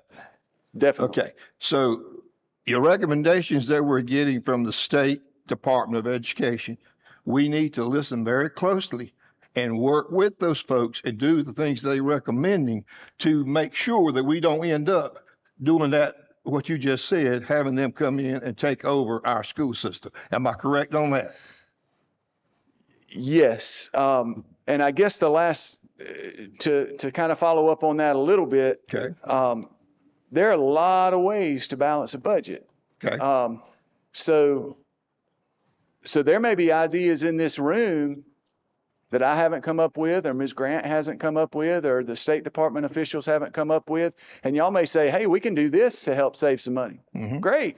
So we're not, it's not like just a formula that we're giving you and say, follow this formula. It's just balancing a budget is not, people hear school district budgets and you automatically think you're like calculus level math. It's not. It's addition and subtraction. I mean, it really is. It's not. You're adding up your expenses, you're adding up your revenues, and your revenues have to be higher than your expenses. I mean, we're not talking about really, really complex things. You just have to get the information, put it on paper, and then look at it. And it's I'm not going to say, I certainly don't want to just say anybody can do it. It's easy, that kind of, I mean, it takes some work, but it is addition, subtraction. It's not calculus. And if I could share that the school administration, we've already submitted a plan to the state and to Dr. Thorsland. It was back early in October, and I did send it to each board member with phase 1, phase 2, and phase 3 of the ways we can eliminate debt to the budget. And so I think we should, I just ask everybody to refer back to that. Are we looking at that plan? So I asked for it in January, but yes, sir. I want to comment to that plan, because on that plan you sent, it included a committee, and I'm going to give my personal opinion on that. We are the county's elected board. To me, we should be the committee. We listen to our constituents. We hear what they have to say. We are the decision makers. I don't know who has been appointed to this committee. We have not been told. Well, the date of the meeting was the first time we've ever heard that was tonight. Well, that might be the first time you ever heard the date, because we were looking for a date. But as far as the committee members and stuff are concerned, what we heard this summer is that from our different attendance zone, everyone had different concerns. Mm-hmm. So what we've done is pull together members of the community to share their concerns from all communities, and we have all people represented. And so it doesn't matter whether they are for or against. We have invited everyone. Sure. So when I say that, we have a good cross representation of community members, teachers, and business leaders in that particular community. And we asked for a town hall. We absolutely believe in listening to the community, and we were denied that. So no, that's what we were denied it last year, because before we could take the town hall meetings out to the town hall, remember that information was leaked before we could get it out there. Before we left you also asked us not to attend the meeting with the committee. So I don't understand that. I think well, you can attend if you want, but I think that the community members would be free to express what they want to express, and also the community members would be free to bring back plans to the board. Not my plans, but the community's plan. How did what you, the community was recommending. what process did you go through to pick your committee I members? talked to several people to recommend committee members to us. Didn't the state recommend that we do something like this? Somebody, maybe not. I think one of the reasons the state stepped in last year was there was a feeling that maybe Plan C from last year was a bit rushed and haphazard. That's the reason we went to a Plan D. Right. So I think one of the reasons the State Department stepped in was because they didn't want to see schools close without adequate notice to the citizens and a chance to provide feedback. So I don't think, when I spoke earlier about my views, I mean, I will say those are personal views. They don't represent the State Department of Education necessarily. I did come here thinking consolidation would be something that would improve the situation, financial situation. But again, I've kind of taken a second look at that because I've seen other districts with similar student populations and budgets that are operating with 7 schools. And just to let you know, the state didn't recommend the community. Ms. Galloway actually did. The town hall. I didn't say that the state. And I agree with the town hall, but I don't know. If you'd I'm not like really to have understanding what the committee is for. The committee is for to actually come together and look at consolidation or reconfiguration, and for the committee to get together and work on it to decide if they think it would be a viable option. Isn't that our job? For the district? No, that it'll be their job to bring to you. You wanted to hear from the community. So that's what we've done is we pulled a community group together. And if you'd like to know who's on that committee, it's no secret. We can send it to you. I would appreciate that. But also we, as board members, send in options, and we were told to stop sending options. So now we're giving that job to the community when we were trying to do that. I didn't ask you to stop sending options. No, you didn't. There were certain options that were submitted to us because of certain restraints we could not implement. And that's what I shared before. A lot of what your plan consisted of was things that I sent in an option. I just want to point that out.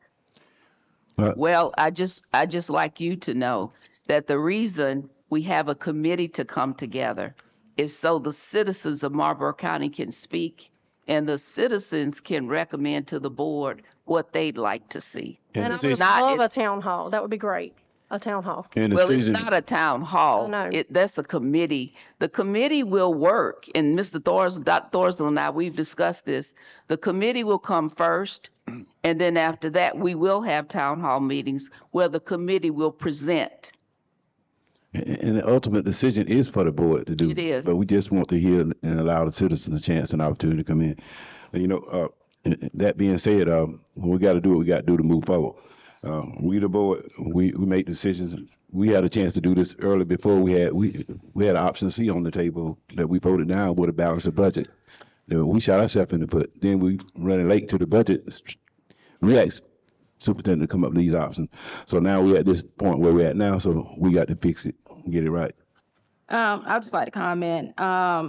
And I think I said this in a meeting before too, but in May, I did share an email about certain committees that we can form. And so that include committees, members from our community, other constituents, as well as board members to choose which committee that they feel they have the strength in. One of them was finance, curriculum, facilities, operations and maintenance, policy and legislative, and student services and community equity. I think if we were to form these committees with board members choosing the one that they would like to be on, we'll be well informed to make decisions, particularly around the budget. Yeah. But this has been since May, and still nothing has been done. I've heard that we can't have standalone committees, but I pulled the policy in which we can do that. And I want to add, I like your idea of having a board member on the committee. Right now, as it stands, we don't even know who's on the committee. It's not a secret. We'll send it to you. And I can assure you when you see it, you'll realize it's a cross-representation across all of our attendance zones. You'll see that. Well, I really wouldn't want to be on the committee. I would like to hear what the public say, give them the free reign, and then we'll bring it back to us. We still got to make the ultimate decision. But if any other board members want to be on it, then that's your free will to do so. Yeah, I think we are more informed. I mean, it keeps us informed. It helps us share ideas as well as kind of contribute to it.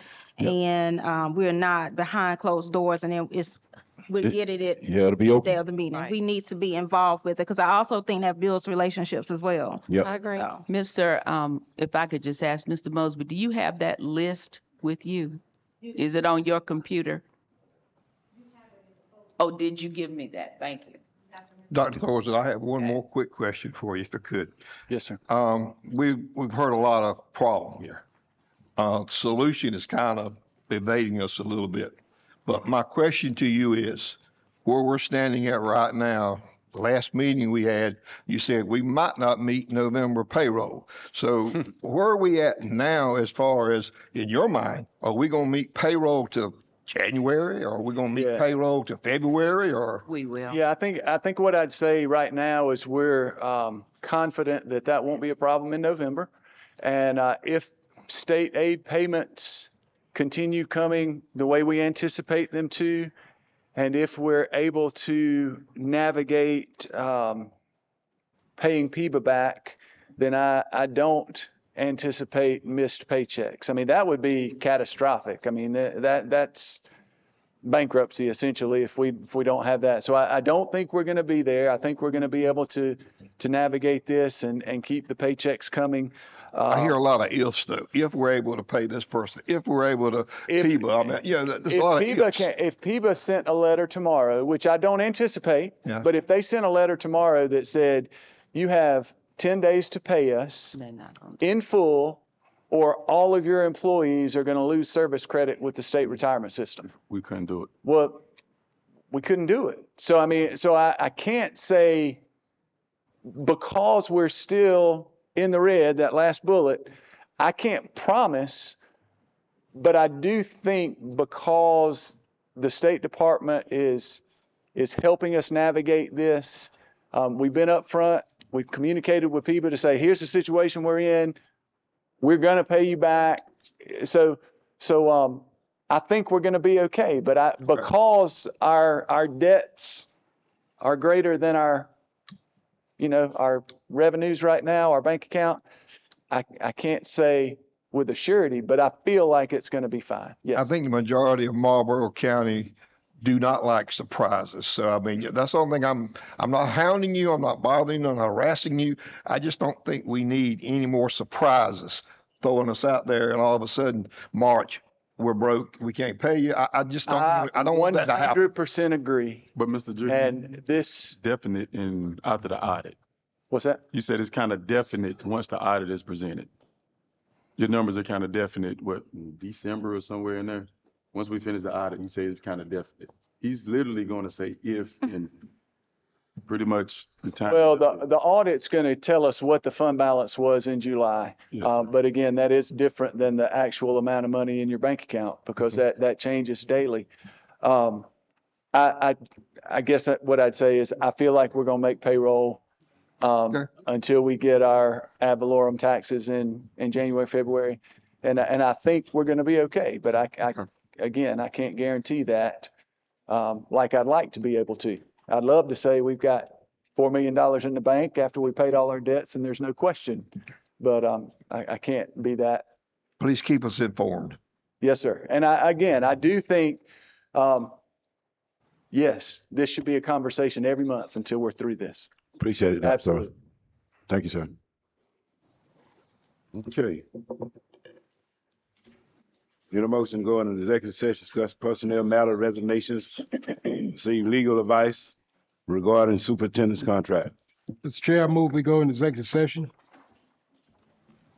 I second. Resignations and discuss legal advice. I Superintendent's second. contract. Have a second. I second. And it's good. Got a second. And all in favor, let me know, raise your right hand. We're now in executive session.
Need a motion, go back in open session. Mr. Chair, I move we go back to open session. Second. Second. All in favor, let me know by raising your right hand. Now I'm back in open session. Executive session, no decision was made, no action was taken. Mr. Chair, Sir, I'd like to make a motion that we approve the one certified resignation that was presented to us by Superintendent Tiller. motion to approve one resignation. I second. Second. Motion and second. Any discussion? All in favor, let me know by raising your right hand. Resignation is accepted. Great. Mr. Chair, I want to make a motion. I move that the board authorizes the board legal counsel to negotiate with Dr. Tiller legal counsel for the purpose of reaching a mutually agreed upon separation between the two parties. You have a second? Second. Discussion.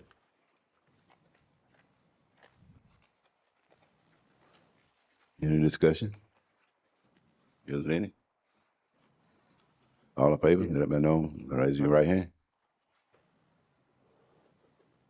All opposed? 6-3. Favor. Okay. All right. Minutes.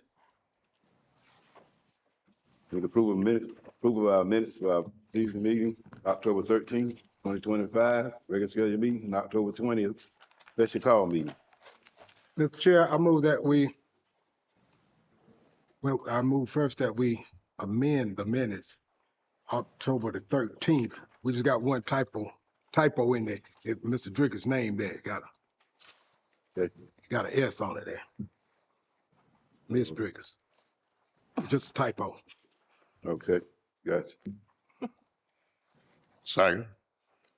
All right, all in favor of amending the typo on the minute? All in favor? Have motion and a second. All in favor, let me know, raise your right hand. Man, amended. Mr. Chair, I move that we approve October the 13th amended minutes and October the 20th special call meeting minutes. Second. All in favor? Let me raise your right hand. Minutes have been adopted. Okay, public comment. Before we go to public comments, we want to do No public comment. no public comment? Okay. We want to schedule, well, we can do that at the end. Okay. Let's go through this right here. Second reading, revision of policy IKE, promotion, and second reading of revision of policy IKEFR. Let's do those two first. Mr. Chair, I move that we approve the second and make it final reading of policy IKE, promotion, retention, acceleration of students, and IKF-R, graduation requirement. Okay. Motion and a second to approve the two policies, IKE and IKFR. Second. Have a second. Discussion? All in favor? Second and final reading? Let me know by raising your right hand. Policies are adopted. And that was the second and final reading, correct? Yes, sir. Yes, sir. Okay, the first reading and revisions of policy KF and the first reading of policy KFR. Both are community use of school facilities. We got some more on the other side. And got some on the next page too, that's right.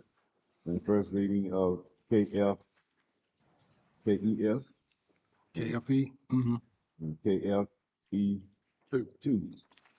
All of for rental and charge fees for school facilities use.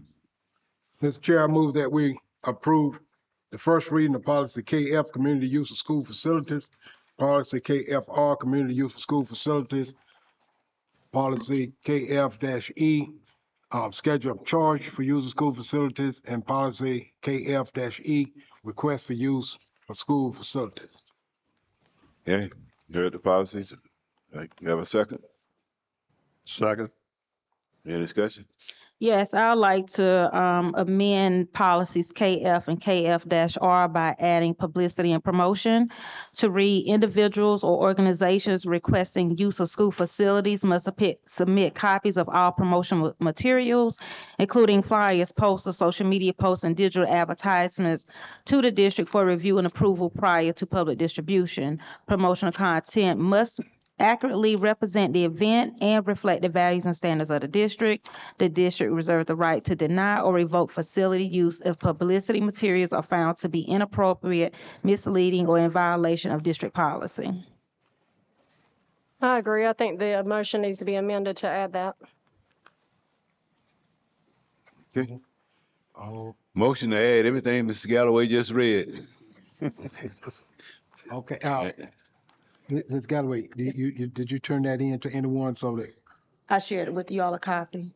To who? I shared it with you all a copy. No, I was saying, when we get it to the superintendent and the staff so they can Send put to it the in school there. board. Yes, I'm gonna give a So when copy. we get our second reading, it can be included in there. I have some extra copies to give. And we have somebody Make sure take a look somebody at it. look over, make sure Look it's over in it. before we go to a second reading. Right, Okay. but I agree. All right. You have a motion and a second? Whoa. So we are approving First reading. those readings, first readings with the amended material, correct? Right. Yep.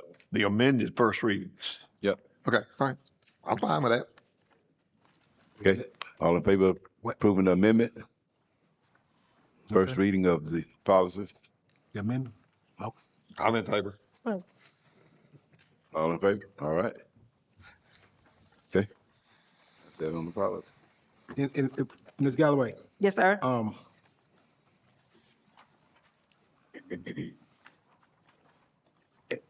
we just approved that in there, but which one was it? KFE? KF and KF-R. Okay, KF and KF. Oh, okay. Okay.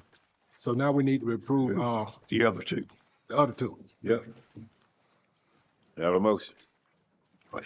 Mr. Chair, I move that we approve KF-E and KF-E2 as presented for first reading. And I will second that. Have a motion and a second. Any discussion? All in favor, policy KFE and KFE2? Let me know by raising your right hand. Motion has passed. Okay. Without discussion. GBA? Yep, DDA.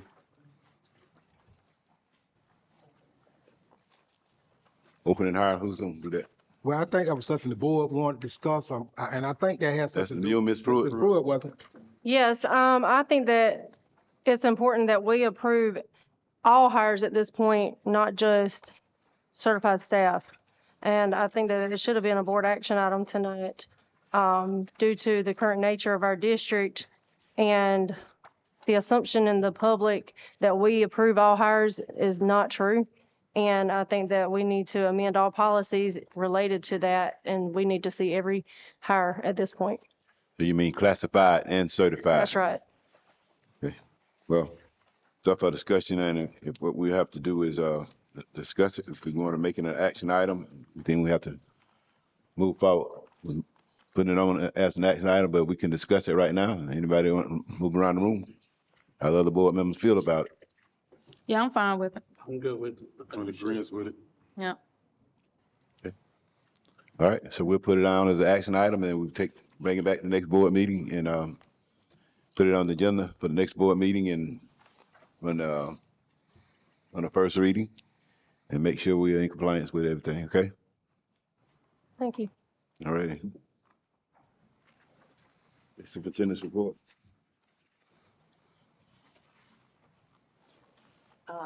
At this time, Ms. Battle will give a report card rating update.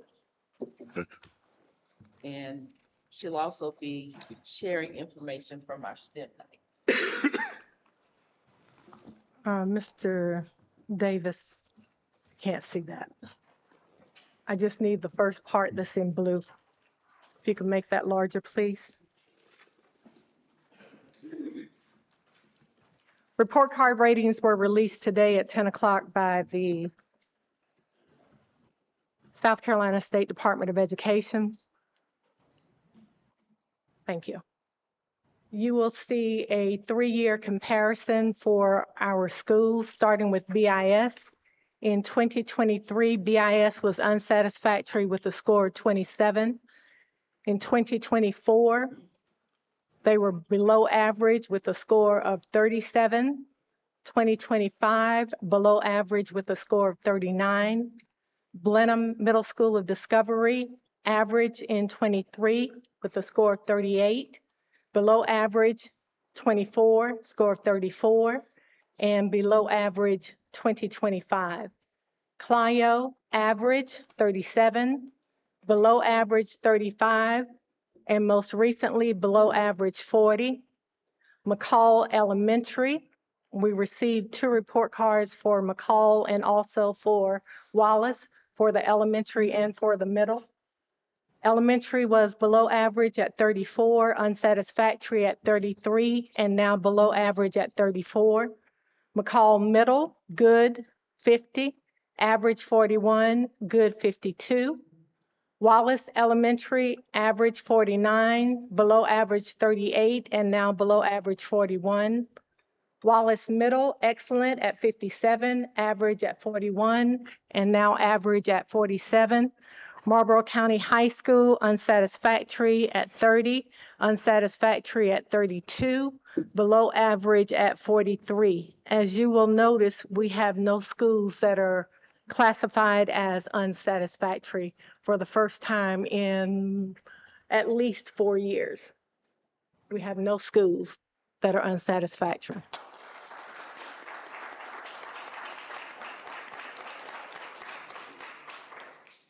Just a reminder for the elementary, how do they get to excellent, good, average, below average, and unsatisfactory? A score of 0 to 33.49 is unsatisfactory. Below average is 33.5 to 41.49. Average is 41.5 to 52.49. And I know we've shared this information before, but I kind of wanted to remind you of that. Good is 52.5 to 60.49. Excellent is 60.5 to 100. For the middle level, unsatisfactory is 0 to 28.49. Below average is 28.5 to 35.49. Average is 35.5 to 47.49. Good is 47.5 to 55.49. Excellent is 55.5 to 100. And for the high school, unsatisfactory is 0 to 39.49. Below average is 39.5 to 50.49. Average is 50.5 to 59.49. Good is 59.5 to 66.49. And excellent is 66.5 to 100. A particular note, I would like to talk about Marlboro County High School and the fact that they went from 32 to 43, which is a significant gain in points to come up. I want to laud the staff at Marlboro County High School, especially Dr. Cannon and Ms. Cynthia Cooper, who spent countless hours making sure that our data, along with Ms. Davita McCall, that the data was correct so that we could get corrections into the State Department to pull Marlboro County High School from unsatisfactory to below average. We know that in our schools, our focus has to be on math. Math is the area that is pulling us down in these areas. But if you'll look, you'll see that our schools have been gaining each year. So they are moving up. Also, thank you to Dr. Johnson, who was the principal last year.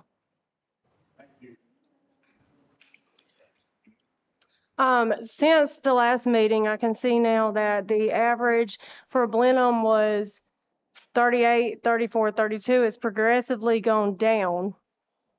Since our last meeting, when I pointed out a statistic that the general population of the teachers there are foreigners to our American teachers, have we done anything to address that? Well, as it stands right now, you know that we can't hire anyone The board can't hire But anyone. we can move them around. Yeah, we can move them around if that's what the State Department says we can do. Have you We asked? can't do anything. I don't ask. That's not my role. I'm That's sorry. Dr. Tiller's role. Dr. Tiller, have you asked? You know, we've talked about moving some of our international teachers around. However, we have to shift them into areas where we have vacancies, and at this point, we don't have it to shift them into. And also for Marlboro County High School and for all of our schools, I would like to thank our teachers, our parents, our students for making these gains. Because without the teachers, no matter who's at the head, you won't see any gains.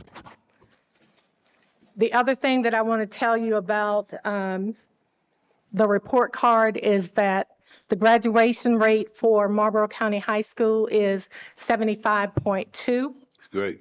And this is the highest that it's been in 4 years. Yep.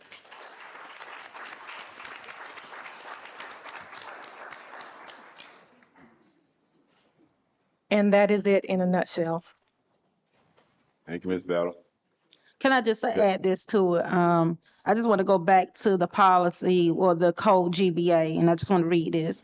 The board believes that the importance of diversity of individuals and culture should be recognized in the recruitment and assignment of staff to help promote an intellectually and culturally dynamic environment that enables all students to gain an increased awareness and appreciation of the diverse world in which we live. So I just want to add that I understand the concern about sometimes the language barrier, but when I went to college, there was a language barrier, but I had to learn, and I learned quickly. And so I think that this is a good step in us having a diverse group of employees so kids can get introduced to it early on. So especially when they go to college, they're better prepared than I was when I went and had a lot of teachers who were not from, who spoke a different dialect. I can absolutely agree with that. Okay, the second thing that we have tonight from the curriculum division is our district curriculum and STEM night. Most of us had to miss the majority of that, so thanks to Miss Margaret Quick Primus, she compiled a video just highlighting what happened on that night. And then following this, Mr. Lawrence Steese will give you an update on our after-school programs.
Before we move on, Mr. Chair, before we move on,